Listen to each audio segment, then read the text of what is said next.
இதுதான் அட்டைப்பூச்சி. பயங்கரமாக அந்த எஸ்டேட்டுகளில் இருக்கிற தேயிலை கொழுந்து பறிக்கிறவங்களுக்கெல்லாம் இது வந்து கடிக்கும்.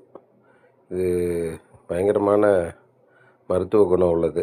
எப்படின்னா, இந்த ரத்தம்லாம் உறைஞ்சி போகாமல் இருக்கிறக்காக ஒரு திரவத்தை சுரக்கும். அதை வச்சு தான் இந்த பிளட் பேங்க்லெல்லாம் ரொம்ப காலத்துக்கு பிளட்டு கெட்டு போகாமல் இருக்கிறதுக்கு பயன்படுத்துகிறாங்க.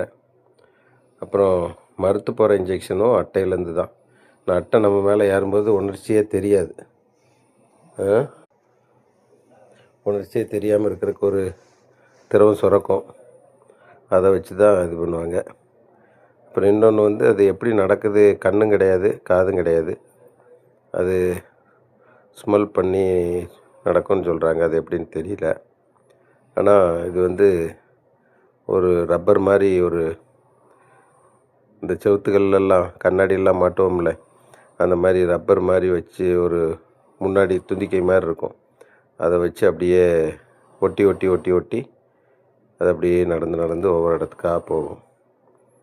மனுஷனுடைய வாசத்தை கண்டுபிடிச்சி தான் மேலே ஏறிடும்னு சொல்லுவாங்க. அது எப்படின்னு தெரியல. ஆனால் இதுதான் அட்டைப்பூச்சி. பார்த்துக்குங்க. நன்றி, வணக்கம். எஸ்டேட்டில் தேயிலை கொழுந்து படிக்கிறவங்களுக்கெல்லாம் இது ரொம்ப சிரமத்தை கொடுக்கும். அவங்க வந்து இந்த டிஎஸ் பட்டணம் பொடி, புகையிலை அதை வச்சு தேங்காய் எண்ணெயில் காய்ச்சி காலில் தடவிக்குவாங்க.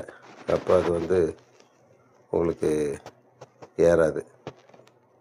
ஒரு நாள் தடவாமல் கிடாமல் போச்சுன்னா 4-5 அட்டை கடிச்சு போயிடும். இந்த இருக்கு பாருங்க, இந்த அட்டை.